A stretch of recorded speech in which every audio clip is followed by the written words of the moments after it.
Sick of getting blisters? Stop slipping and just be comfortable with Puregrip Socks Pro. Great fit, great comfort, lots of grip, and an even better price. Available now at puregripsocks.com.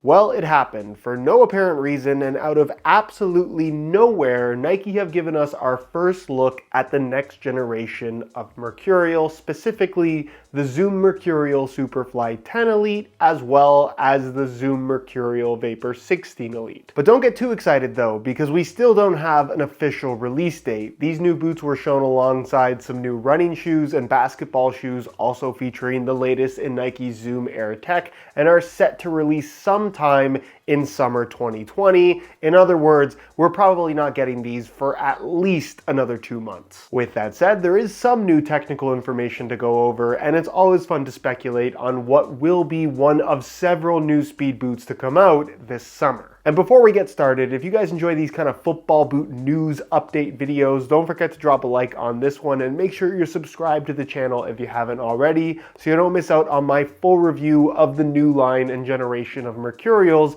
when they become available this summer. So first things first, the look. It's obviously not a gigantic difference, but I do think it's a step in the right direction. Of course, the Nike Air branding is still present. However, instead of kind of running across the middle of the foot like it was on the last generation, it's now kind of wrapping around the back of the heel, which I think is a lot more subtle and generally better looking. And I think what a lot of people will be super pleased with is the Nike swoosh positioning, as well as the size, kind of reverting back to that Superfly 4 style positioning that I think just really looks great on this silhouette. Also, the white and blue reminds me a lot of this alternate launch colorway for the Mercurial Vapor 8, which is one that I am particularly a big fan of. Looks aside, as far as physical changes are concerned, this definitely looks to be more of an evolution rather than a revolution coming from the current generation of Mercurials, but as far as I can tell, pretty much every single element of this football boot has been changed in one way or another,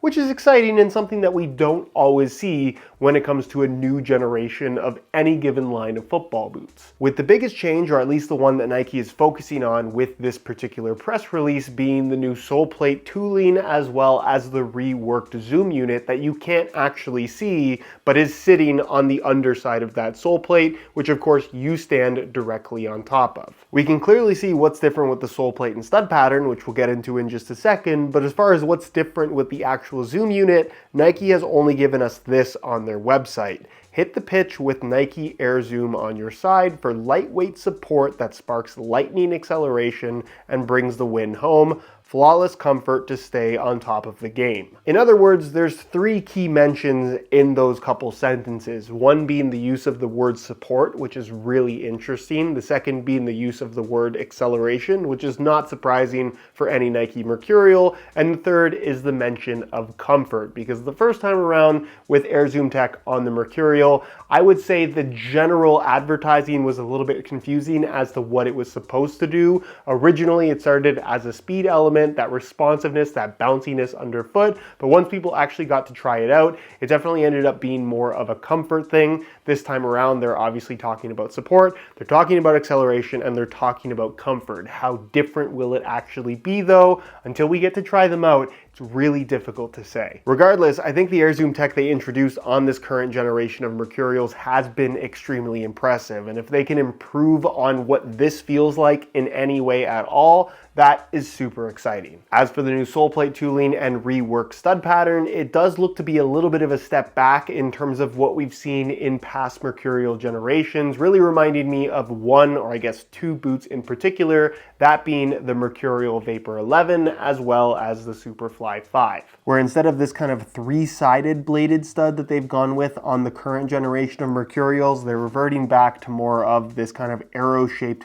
chevron style stud that are almost all flowing in one direction. I think this new one's going to be a little bit more aggressive, kind of like the Vapor 11 was compared to what we have now, but do I expect there to be a gigantic jump in overall traction performance? Probably not. Another boot that I immediately thought of when I saw the kind of rippling in those central studs running down the middle of the forefoot was the 2015 F50 Addy Zero, where I don't think there's any copying happening, but if you look at these mini studs running through the middle of this sole plate, I just thought that's a lot like what Nike is doing on this new generation of Mercurial. All of these studs, in my opinion, being too small to really have any effect other than just kind of clogging mud in small little areas. It is cool looking though. As far as the uppers are concerned, Vapor low, Superfly mid, no real surprises there. I know there's going to be plenty of people that still think, including myself, that the Vapor and the Superfly should be two completely different boots as they once were, but I don't think that's something that we're realistically ever going to see again. But the upper itself does look to be something different from the Vaporposit or Vaporposit Plus that we've seen on the last two generations of Mercurial, arguably trending towards something more along the lines of Flyknit again, and that you can see there's more of a inconsistent pattern to the knit of the upper itself, where it almost looks like Spider-Man's web to me. Does that mean Spider-Man is behind the upper technology of the next generation of Mercurial? Probably not, but given that Nike does have a really good track record of knits and textile uppers, I am really excited to see what these are going to feel like, because more often than not, when Nike does introduce something new in this particular category, it tends to be pretty unique compared to what we've seen before. But again, that's total speculation. I'm just trying to give the glass half full perspective, because in reality, we could get these on feet and think that they feel absolutely terrible. But I'm optimistic based on the way that they look, which leaves us with the release date as well as the pricing, where I really do think Nike's gonna have these out before Euro 2024. So even though 2 months is kind of the guesstimation, I would say a month and a half is probably a little bit more likely. And as far as pricing is concerned, the current Vapor 15 Elite is at $260. The Superfly 9 Elite is now at $285. I would hope that pricing will at the very least remain the same, but knowing Nike and knowing that the price of everything seems to be going up these days, I wouldn't be surprised if they try to tack on an extra 10 bucks, but for the most part, I expect the retail price to be the same as it is on the current Mercs. But there you have it, a first look at the next generation of Mercurial and everything that we know so far. Let me know your thoughts on them down below in the comment section. Thank you so much for watching, and we'll see you in the next one.